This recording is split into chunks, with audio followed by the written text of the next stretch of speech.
یعنی وہ ایئرپورٹس جہاں سول اور فوجی دونوں کام کرتے ہیں ان کی ساخت بھی خاص ہوتی ہے۔ عام طور پر سول ٹرمینل ایک طرف ہوتا ہے اور فوجی سہولتیں دوسری طرف ہوتی ہیں۔ ان کے درمیان ٹیکسی ویز ہوتی ہیں جہاں عام طیاروں کو جانے کی اجازت نہیں ہوتی۔ سول اور فوجی کنٹرولرز کو ایک ہی یونٹ میں شامل کیا جاتا ہے تاکہ بہتر کوارڈینیشن ہو سکے، بہتر رابطہ رہے۔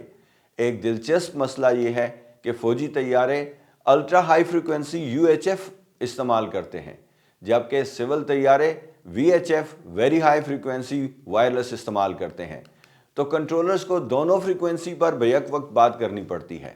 انتہائی ایمرجنسی میں جیسے جنگ کی صورت میں emergency security control of traffic جیسے پروگرام لاگو ہو جاتے ہیں۔ اس میں تمام سول ایئر ٹریفک کو مکمل طور پر بند کر دیا جاتا ہے یا سخت کنٹرول میں لے لیا جاتا ہے تاکہ فوجی طیاروں کو ترجیح دی جا سکے۔ اب آتے ہیں سول ایئر ٹریفک کنٹرولرز کے کردار پر۔ جب سول اور فوجی آپریشنز ایک ساتھ ہو رہے ہوتے ہیں تو سول کنٹرولرز آسمان کا ایئر ٹریفک مینیجر ہوتا ہے۔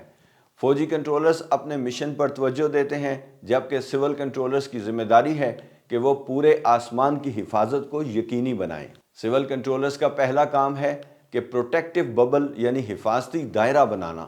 وہ فوجی سرگرمی کے ارد گرد ایک بفر زون بناتا ہے۔ عام طور پر سول ایئر لائنرز کو فوجی ایکٹیو ایئر سپیس سے کم از کم 5 میل کا افقی یعنی ہاریزونٹل اور 1000 فٹ کا عمودی یعنی ورٹیکل فاصلہ رکھا جاتا ہے۔ کنٹرولر مسلسل ایئر لائنرز کو ویکٹرنگ یعنی سمت بدلنے کی ہدایات دیتے رہتے ہیں تاکہ وہ ان راستوں سے دور رہیں جہاں فائٹر جیٹس تیز رفتاری سے بیس کی طرف واپس آ رہے ہوں۔ سول کنٹرولر معلومات کا پل ہے۔ وہ نوٹیم یعنی نوٹس ٹو ایئر مین جاری کرتا ہے جس میں پائلٹس کو بتایا جاتا ہے کہ کون سے عارضی ممنوعہ علاقے ہیں، فلائی پاسٹ ریہرسل کا وقت کیا ہے یا کون سے خطرناک علاقے ایکٹیو ہیں۔ پوائنٹ آؤٹ پروسیجرز بھی بہت اہم ہیں۔ اگر کسی فوجی جیٹ کو فوری طور پر کسی سول ایئر وے کو کراس کرنا ہو تو فوجی کنٹرولر سول کنٹرولر کو پوائنٹ آؤٹ کرتا ہے۔ سول کنٹرولرز تصدیق کرتے ہیں کہ اس نے فائٹر کو ریڈار پر دیکھ لیا ہے اور پھر وہ ایک کلیئر ایئر ونڈو فراہم کرتا ہے جس میں لڑاکا ہوائی جہاز محفوظ طریقے سے کراس کر سکے۔ جوائنٹ یوزر رن ویز پر سول کنٹرولرز کا کام اور بھی پیچیدہ ہو جاتا ہے۔ اسے تیز رفتار فائٹرز کو سست رفتار ایئر لائنر کے درمیان سلاٹ دینا ہوتی ہے۔ فائٹر جیٹس میں ایندھن کی کھپت بہت زیادہ ہوتی ہے اور وہ زیادہ دیر ہوا میں نہیں رک سکتے، اس لیے سول کنٹرولرز اکثر ایئر لائنرز کو زمین پر ہی یا ہوا میں ہولڈنگ پیٹرن میں ہولڈ کرا دیتے ہیں تاکہ فائٹرز کو سیدھا لینڈنگ کا موقع مل سکے۔ ویگ ٹربولنس کا مسئلہ بھی ہے۔ فائٹر جیٹس چھوٹے ہوتے ہیں لیکن اپنی تیز رفتاری اور ونگ شیپ کی وجہ سے طاقتور ہوائی بھنور پیدا کرتے ہیں۔ سول کنٹرولرز کو یقینی بنانا ہوتا ہے کہ فوجی جیٹ کے بعد کافی وقت گزر جائے تب کوئی civil airliner take off یا لینڈ کرے، ورنہ ایئر لائنر ان بھنوروں میں پھنس کر الٹ بھی سکتا ہے۔ IFF یعنی آئیڈینٹیفیکیشن فرینڈ اینڈ فو بہت اہم ہو جاتا ہے۔ سول کنٹرولرز ٹرانسپانڈر کوڈز یعنی اسکواک کوڈز کو انتہائی توجہ سے مانیٹر کرتا ہے۔ اگر کوئی طیارہ صحیح کوڈ نہیں دکھا رہا یا کنٹرولر کی ہدایات پر عمل نہیں کر رہا تو سول کنٹرولر فوری طور پر ملٹری سیکٹر آپریشن سینٹرز کو مطلع کرتا ہے تاکہ ممکنہ انٹرسیپشن کی تیاری ہو سکے۔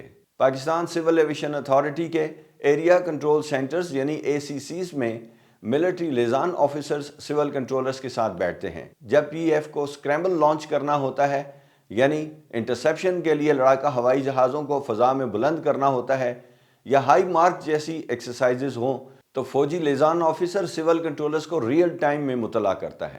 23 مارچ کی فلائی پاسٹ ریہرسل اس خطے میں سب سے پیچیدہ ایئر ٹریفک کنٹرول کاموں میں سے ایک ہیں۔ جب پاکستان ایئر فورس کی فارمیشنز اپنے ہوائی اڈوں سے ان باؤنڈ ہوں تو کوئی بھی سول طیارہ اسلام آباد ٹرمینل کنٹرول ایریا یعنی TMA میں داخل نہیں ہو سکتا۔ آلٹیچیوڈ ڈی کنفلیکشن بھی ضروری ہے۔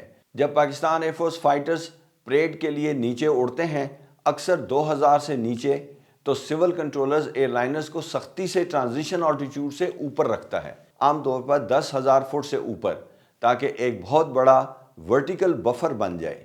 جنگ جیسے حالات میں سول کنٹرولرز کے کردار کی بہترین مثال فروری 2019 کی کشیدگی تھی۔ آپریشن سوئفٹ ریٹارڈ کے دوران پاکستان سول ایویشن اتھارٹی نے دفاعی ہدایات پر عمل کرتے ہوئے ایک نوٹیم جاری کیا جس میں پاکستان کی تمام فضائی حدود مکمل طور پر بند کر دی گئی۔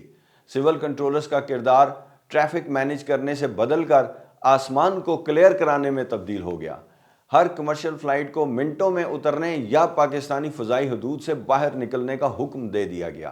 اس عرصے کے دوران ایئر ڈیفنس ٹریفک کو ترجیح دی گئی۔ Pakistan civil aviation authority radars کا استعمال فوجی کنٹرولرز کی مدد کے لیے کیا گیا تاکہ ان نون ٹریکس کی شناخت ہو سکے۔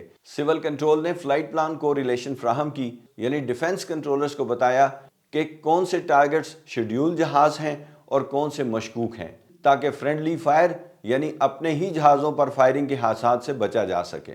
لو لیول کوریڈور میں سول کنٹرول ان راستوں کا انتظام کرتا ہے جہاں فوجی جیٹس سول ایئر ویز کو کراس کرتے ہیں۔ تو یہ تھی وہ پیچیدہ دنیا جہاں سول اور فوجی ہوابازی ایک ساتھ کام کرتے ہیں۔